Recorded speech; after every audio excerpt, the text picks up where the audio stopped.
Hello YouTube, my name is Isabella and today I'm finally going to be discussing my best books of 2020.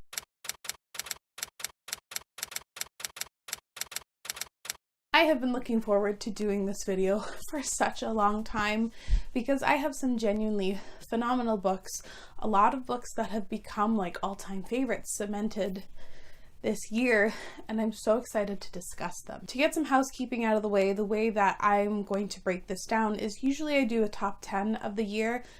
This year I read a lot of books, so it was interesting trying to pick and choose, and I gave 14 books 5 stars, and so I'm going to discuss them all. My top 10 are going to be ranked. They are all SFF titles because I am primarily an SFF reader, but I'm going to have 4 honorable mentions that are all actually contemporary related that I would like to quickly mention and shout out. I just couldn't find a way to get the contemporary ranked in with all of the fantasy and the one sci-fi I have to mention. Also, to make this video shorter and not like 45 minutes long, I'm not going to be discussing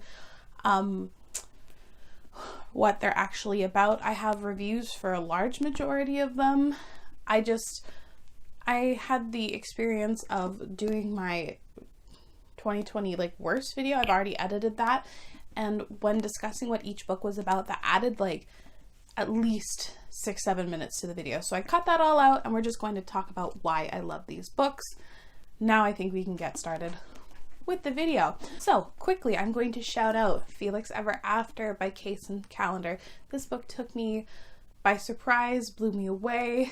I loved being immersed in Felix Love's story. This is a story about a trans teen boy discovering love for the first time while also dealing with incredibly difficult things. It's incredibly beautiful and queer and follows messy teens, and it was so immersive. I loved it. I read it within the span of like 48 hours. I was so in it when I read it, and I think about it often. The other YA contemporary I want to shout out that I think is stellar and standout should be no surprise to anyone, and that's Clap When You Land by Elizabeth Acevedo.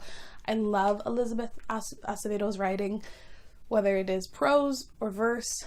I love it. I love the way she captures complicated dynamics of family relationships and how difficult family can be. There are so many good topics in here. I cried like a baby when it ended.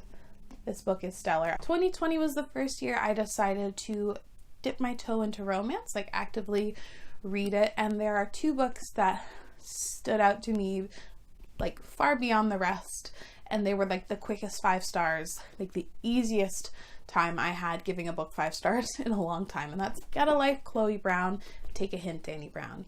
These are the first 2 books in the Brown Sisters companion series. These 2 were so compelling, so easy to read, and I loved them. Chloe Brown especially, I loved her so much and like deeply related to her. These 2 books are fantastic. I can't wait to read more from Talia Hibbert and Talia Hibbert's Backlist. Phenomenal. So I hope those shout outs were short and sweet because I've got a lot to say about a lot of the books I loved, and we're going to start out with my only sci-fi on this list. Book number 10 on this list snuck up on me. It's one that I didn't think I was going to give it 5 stars, love it the way I did, but it really did, and that's Record of a Spaceborne Few by Becky Chambers. This is the 3rd book in the Wayfarer's Companion series, and while everyone seems to love the first book more and is disappointed with this one, I love how Becky Chambers manages to write such hopeful and well thought out sci-fi worlds and creatures and cultures, and how all of these different beings interact with human, and how you can have a story set so far in the future, so far away in like space, and really at its heart discusses what it means to be human. It's super introspective, really slow paced, but the characters are super vibrant. I love Becky Chambers' writing and the way she describes and discusses her themes. I loved the way she managed to deal with like 5 perspective characters and 300 pages. I thought it was just phenomenal.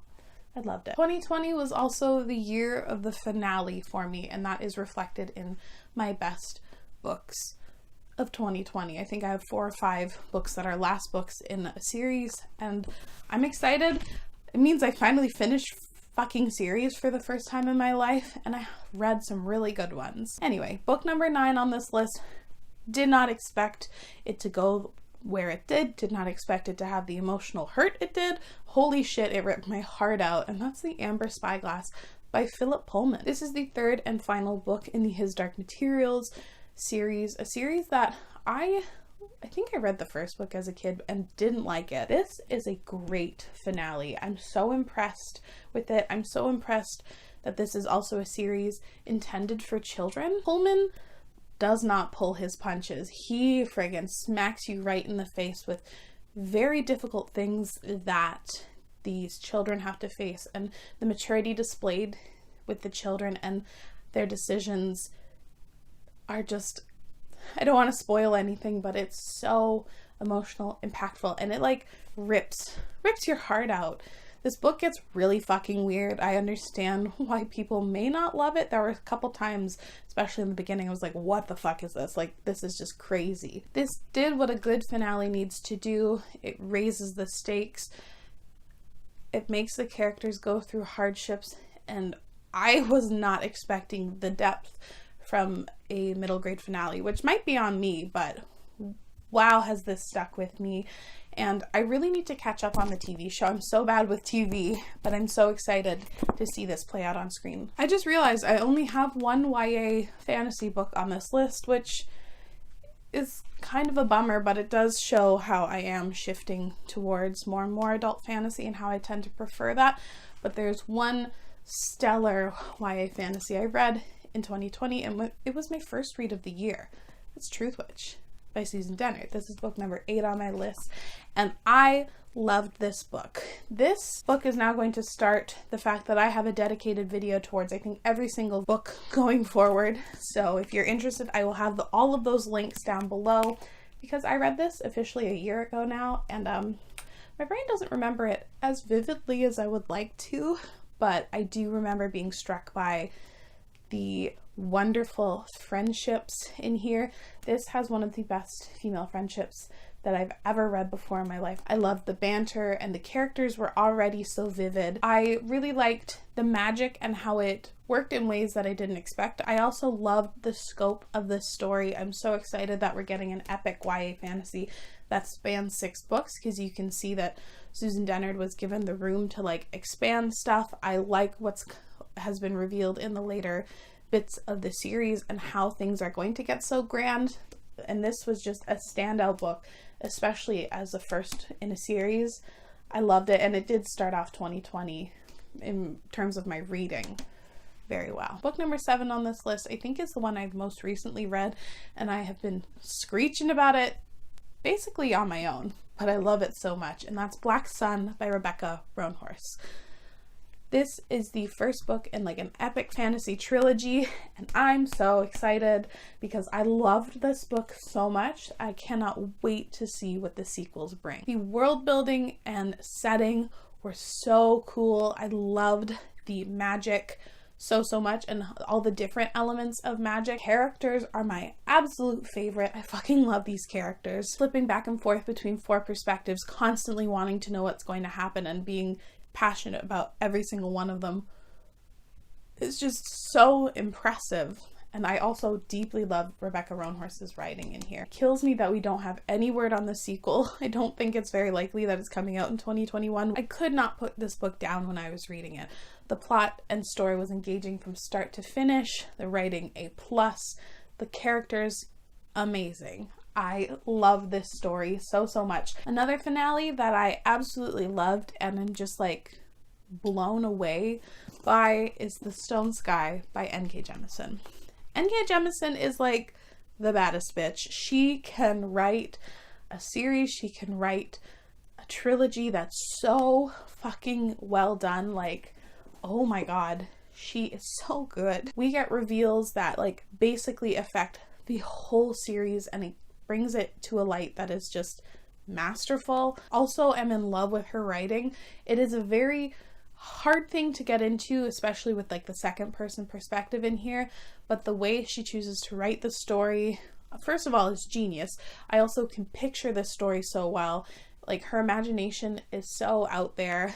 I love the characters. I love the themes discussed in here, specifically what it means to be like a mother and family and all that stuff. I can't wait to read more of N.K. Jemison's backlist because she is stellar. She is a phenomenal writer. She deserves all the awards and more that she receives.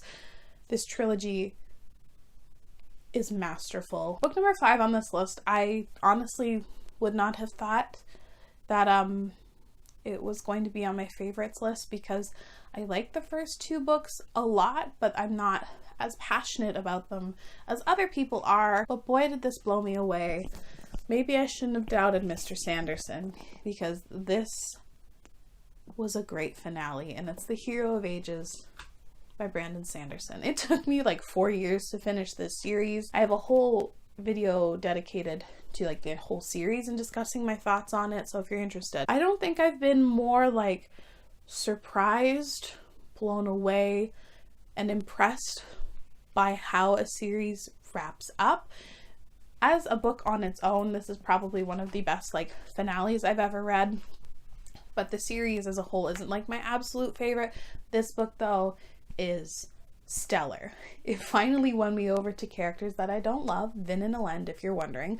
I know, I'm sorry. After I finished it, I just kind of like sat in my room for an hour, just kind of like blown away, and then I immediately wanted to pick up the first book again to fill in all the knowledge that I have, to finally understand like what Sanderson was setting up so well in the first book. This is one of the most satisfying finales I've ever read, in the sense where everything just makes sense.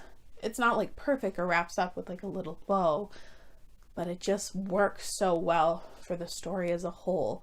I was so impressed and so shocked that I was so impressed. Like, holy shit. Wow. The next 4 books I'm going to discuss are absolute favorites of all time, like in the upper echelon. I love these books, and I'm so passionate about them.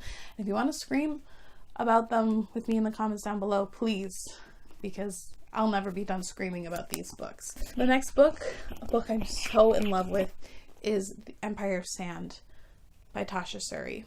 This was kind of like a sleeper hit. I didn't expect to love it as much as I did, but boy, was I in love with it. I think this is one of the best fantasy books with a good mix of romance that I've ever read. It's not like a fantasy romance. Probably one of the best romantic couples I've ever read, like ever. I've never been more deeply invested in a couple and so like hit in my gut between them. And this is the first book in a series, but it's a companion series, so this one wraps up on its own. And I just, when I read it, I was so sad because I knew I wasn't going to see these characters again, and it just like hurts. I feared for these characters so much. The villain in here is terrifying. I think about this book all the time, and I'm actually currently in the middle of reading the second book in the companion series, and I've just fallen in love with Tasha Suri's writing all over again. Her prose is beautiful. I love the way she captures her worlds with her words. It's just so beautiful, and I can't wait to read more from Tasha Suri. I'm going to be following her career for a long time. I love this book so much. Please, I want more people to read this. Not enough people have read this story. I beg of you, please pick up this story. Book number 3 on this list, I think might be a surprise to someone who's really familiar with my channel, because I love this series and this author as a whole so much, and I talk about it literally all the time, but it's only number 3. I'm kind of surprised as well, but like that's not a bad spot. I just thought it might be a little higher. And that is none other than The Burning God by R.F. Kuang. I love the Poppy War series. I have been discussing this series for so long and just screaming about it. If you're familiar with R.F. Kuang, you know how she writes, and this still managed to surprise me and hurt me in a way that I wasn't expecting. This is also one of the best finales I've ever read. Everything is so well suited and works so well on a thematic level, on a grander scale, like it just all works. As much as I could be upset about the way that this works, it works so well, and it's so fitting. I love R.F. Kuang's characterization in here. These characters are so vivid and so well realized, and I also love her prose and the way she chose to write the series overall. I love how she can span great passages of time but yet not feel really rushed. Again, thematically speaking, I think this is one of the best series I've ever read. I love the commentary in here. I love how every action taken displays what R.F. Kuang is trying to get across, and it's just so powerful, and I can only imagine how powerful it will be upon reread of the whole series and like just get it all in.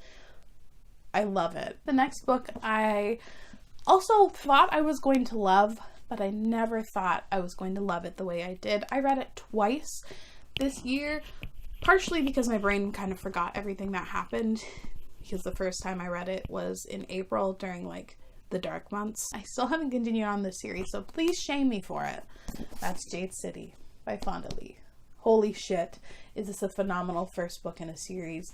I can't wait to see what Fonda Lee chooses to do with the series overall. The finale is coming this year, and I'm scared. No, I'm definitely frightened for the future of these characters. These are some of the best characters like I've ever read from, like ever. I love them so much. They're so frustrating and annoying at times. They just like can't get their shit together, but wow, do I love them, and wow, do you fear for them in this series.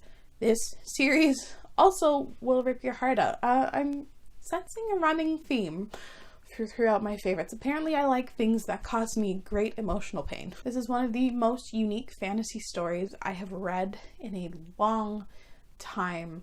I was on the edge of my seat reading it throughout the whole time, just constant fear. But wow, can Fonda Lee write a fantastic story. Wow. I love it so much. So we're on book number 1, and there's a bit of a story-ish behind it. And it's also not a surprise. If you're familiar with my channel, it shouldn't really be.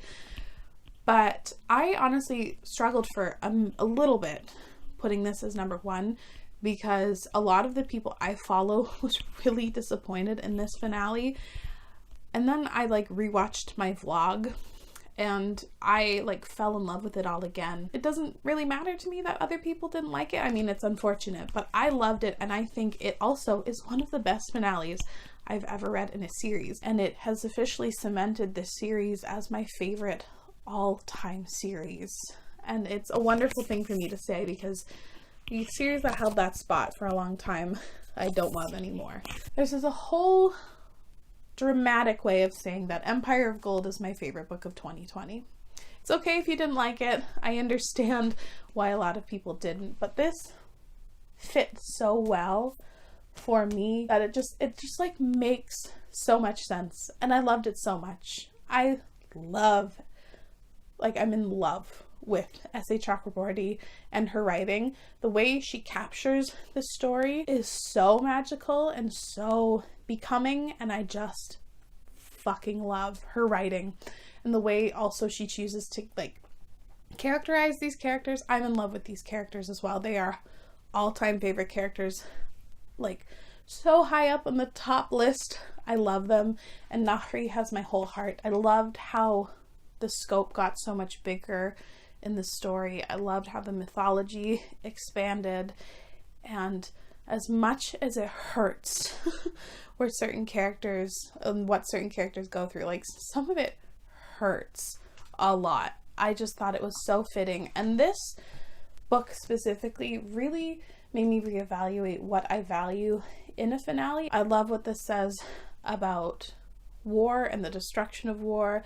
I love how this decides to take on consequences and reparations. And the second I finished this book, I just like went into the shower and just started sobbing, because I was so sad that it was over and then I won't get to see these characters again.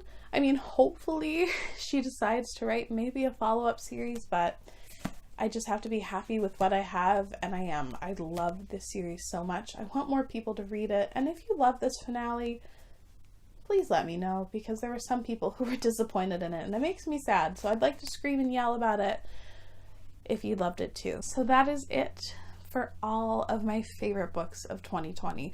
2020 was an incredibly difficult year for literally everyone. Reading was the one thing that really was a bright spot and something that I could look to and turn to when I needed comfort.